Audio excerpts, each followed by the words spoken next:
Hey everybody, Mike Iaconelli here. Welcome to a brand new edition of In the Shop. And I've got a good one for you today. And it is the ultimate question of drop shot versus shaky head. When do you throw a drop shot and when do you throw a shaky head? It's a great question. And let me start by saying that those two finesse techniques, the drop shot and the shaky head, have caught more fish for me than any other technique I can think of.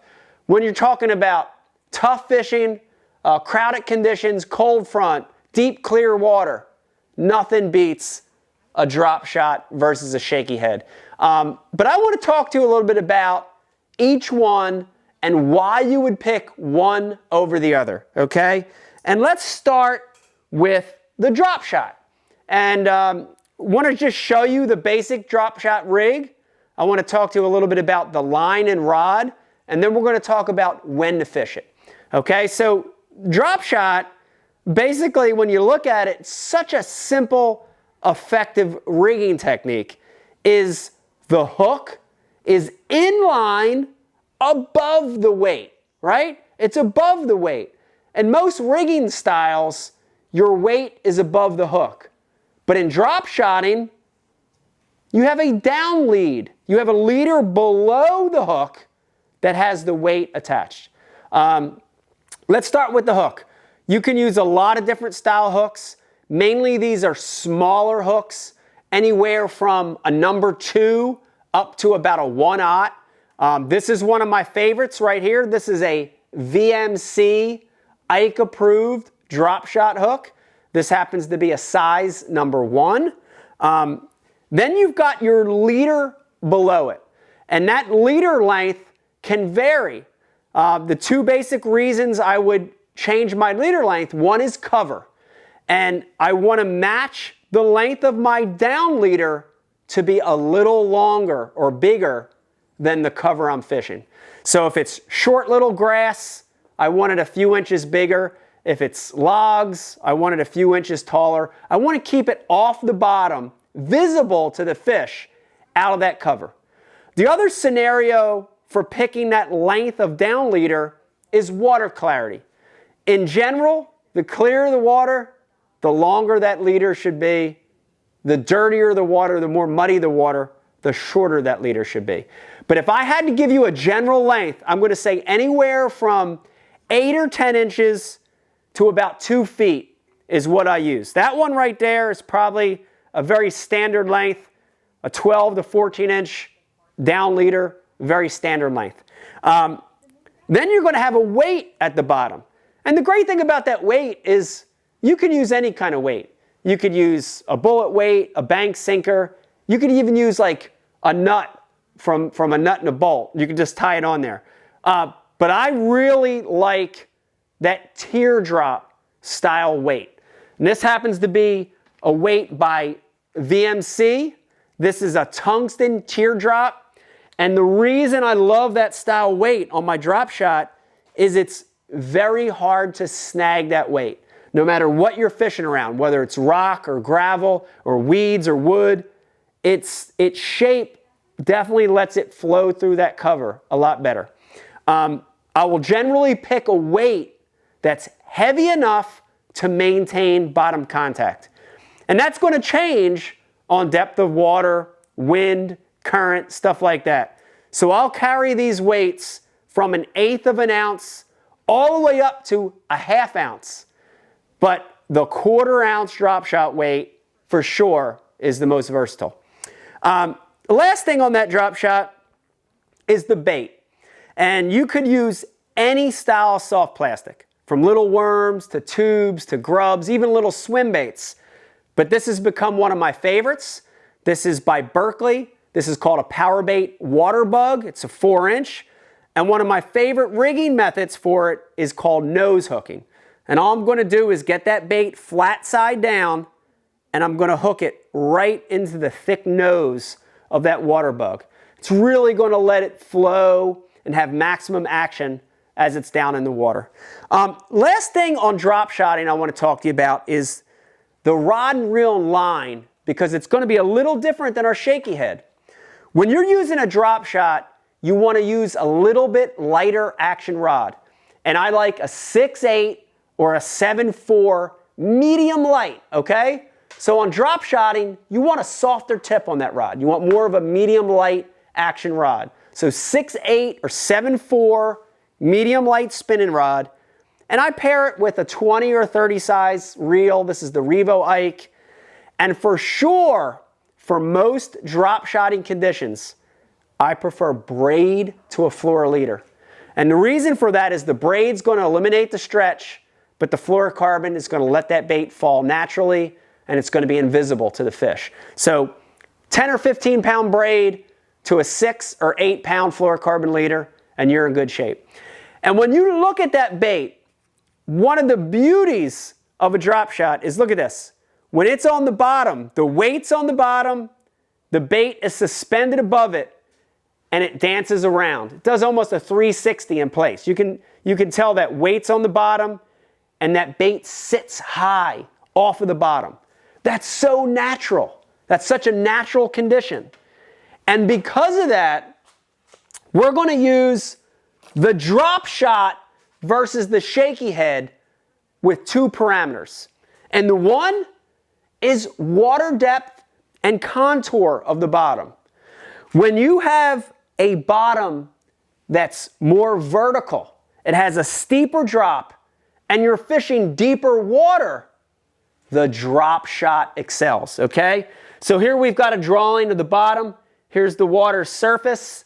And if you look at this bottom contour, it has a very sharp drop off, and it goes out to deeper water. Let's say this is 20 feet, and out here it's 30 feet. You could see that severe vertical drop. Perfect scenario for a drop shot. Maintaining bottom contact with that deeper, more vertical bottom, deeper water. The second scenario for a drop shot is when those fish are on more vertical cover. So here we've got just the bottom contour dropping off, but when there's cover in place that's also vertical, perfect scenario. So on this situation, we might have a piece of standing timber. Look at it. Very straight up and down, vertical cover in that deep water. The other one might be a bridge out here. Maybe it's the bluff bank itself. Look how vertical that cover is. It might go 3 to 20 feet straight down. When that cover is straight up and down, when it has a vertical nature to it, that's when we want to go with the drop shot. Perfect technique when that water's deep and the conditions are more vertical, okay? That's the drop shot. But there's another one that's just as good, and this is the good old shaky head. The good old shaky head. And just like drop shotting, great technique for when things get tough. Let's look at this shaky head and show you how easy this thing is to rig. And basically when you say a shaky head, it means some kind of plastic on a jig head. That's all it is a jig head. You can use any kind of jig head. Some have a little screw lock, some have a post, some have a straight shank hook. The one that I love, this is a jig head by VMC, and it's called a Finesse Rugby jig head. And the main difference from other shaky heads when you look at this one is that it has an offset hook on it. It has that little offset bend, just like a Texas rig hook does. And that's going to let us Texas rig whatever bait we fish. When it comes to weight of jig heads, just like drop shotting, I want to pick a weight of that shaky head that's heavy enough to maintain bottom contact. I carry from a 1/16 ounce all the way up to a 1/2 ounce, but for sure the 3/16 ounce jig head size is my absolute favorite. Can do it all. Bait, you know, on a shaky head you could rig anything, a crawl, a beaver style bait, but a straight tail worm is one of my favorite baits on a shaky head. I love this one right here. This is the Berkeley Power Bait. It's called a bottom hopper. They make it in 2 sizes. This is the 6.25. It's a great one. And when I rig it, the only thing, when I take that worm out of the pack, I'm going to bite it down just about 1/8 of an inch. And it's going to shorten up that profile, but it's going to make a little flat spot on the top of that worm. When I rig it on that jig head, I want to make sure that that flat side of the worm, the bottom of the worm, is facing down. And I'm going to do my normal Texas rig. Push it in about 1/8 of an inch. I pull it out. I'm going to go around the bend of that hook. And remember, the VMC Rugby head has that bend. And when I do that, it allows me to rig the worm straight and rig it Texas style, which means it's weedless, it's snagless, it's going to go through the cover. Okay, so there it goes. There's your shaky head. On rod and reel line, it's going to be different than the drop shot. And the main difference is we want to switch from a medium light rod to a straight medium or even a medium heavy. We want that tip to be a little stiffer. All right? We want a little bit stiffer tip. We don't want that real flimsy rod. We want a little more backbone to this rod. My favorite is the 6.6 medium heavy or 7-foot medium Abu Garcia Ike Series Finesse spinning rod. Again, look at it. That tip is a lot stronger, a lot stiffer than the drop shot tip. And the reason for that is when you have to set the hook on that bigger single hook, you actually have to jack it a little bit. Drop shot, you just reel into the fish. Shaky head, you've got to set it. So you want a little stronger tip. The other real quick thing about that shorter rod, a 6.6 rod, the shorter the rod, the slower you fish the bait. Keep that in mind. I pair it with a 20 or a 30 size Abu Garcia Revo Ike. And once again, just like drop shot fishing, braid to a fluoro leader. 15 or 10 pound braid to an 8 or a 10 pound Berkeley Trilene 100% fluorocarbon leader. So there's your shaky head.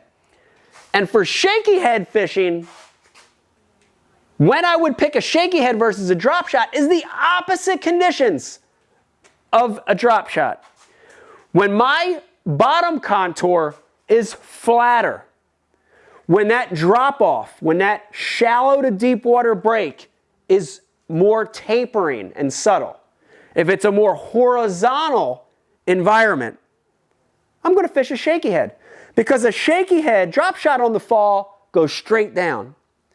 But a shaky head on the fall glides a little bit as it goes down. And because of that, the shaky head is a lot better when you have a shallower taper to that bottom. So flats are a great situation. Main lake points that slowly taper. Shallow water cover that doesn't have a steep drop. It's just all the same depth.